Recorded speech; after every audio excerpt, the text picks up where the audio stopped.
Magandang araw mga kaibigan. Ito, hindi na po maiwasan ang sunod-sunod na pag-re-resign ng mga men and women in uniform. Pang-apat na ito na may vlog ko. Isang Navy sailor na assign sa Presidential Security Command, resign. Ito sa post ng Bizarre Bulletin. Ito si, yan po, ang litrato, Jack Cristiano Relon, Philippine Navy. Ito ang kanyang pahayag. Sabi ni Bizarre Bulletin, AFP, mauubos na yung mga tao ninyo. Umayaw na yung iba sa pamamalakad ni Blanc. Ito ang statement ng sundalo.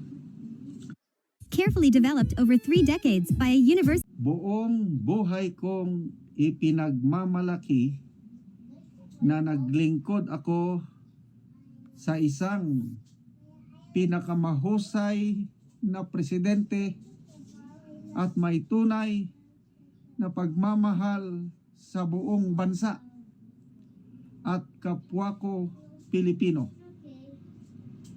Hindi ito dahil sa itinaas mo lang yung sahod namin, kundi ramdam ko yung tunay na malasakit at pagmamahal mo, pinahalagaan mo ang uniformeng suot namin, itinaas mo ang dignidad at moralidad namin. Kaya kahit ibuwis namin ang aming buhay namin para sa bansa,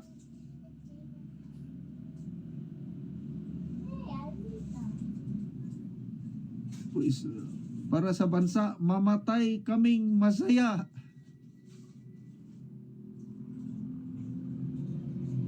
Dahil pinahalagaan mo kami. Simula nung nawala ka, nagbago na ang lahat. Hindi ko na maintindihan kung saan ang tama at mali. Bumaba moral, yung moral nila, yung diskurahe sila. At para akong nakagapos at para na ring pipi na hindi makapagsalita at walang magawa sa mga nangyayari sa bansa natin. Pinili kong lumisan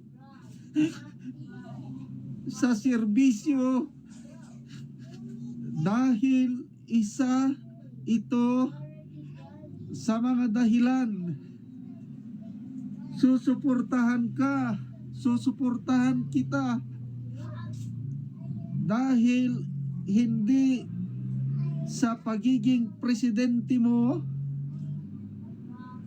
at impluensya. Susuportahan kita dahil ramdam ko na mahal mo kaming mga Pilipino at wala kang hinahangad kundi ang mapabuti ang bansang Pilipinas. Pasensya na po kayo, hindi ko mapigilan ang pagluha. Followers, William Ubangan, Inday Sar. So ito na ang ating magiting na sundalo. Nagsalita na siya.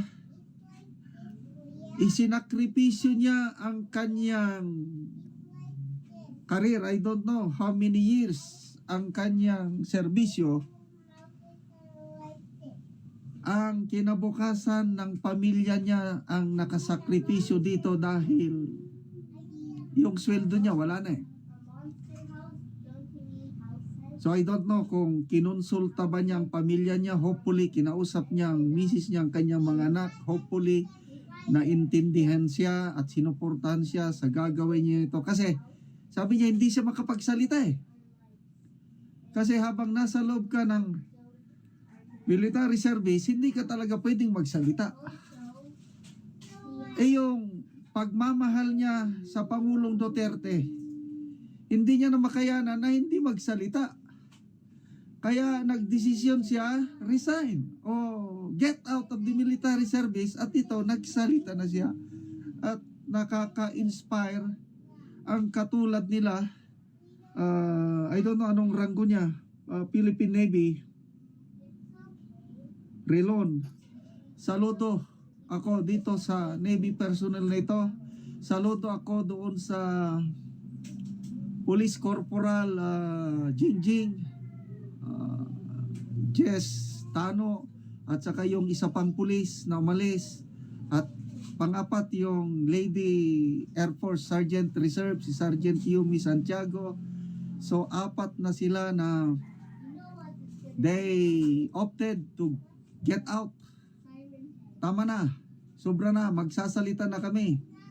Susuportahan nila ang presidente ng Pilipinas na sa tingin nila siya ang may tunay na pagmamahal.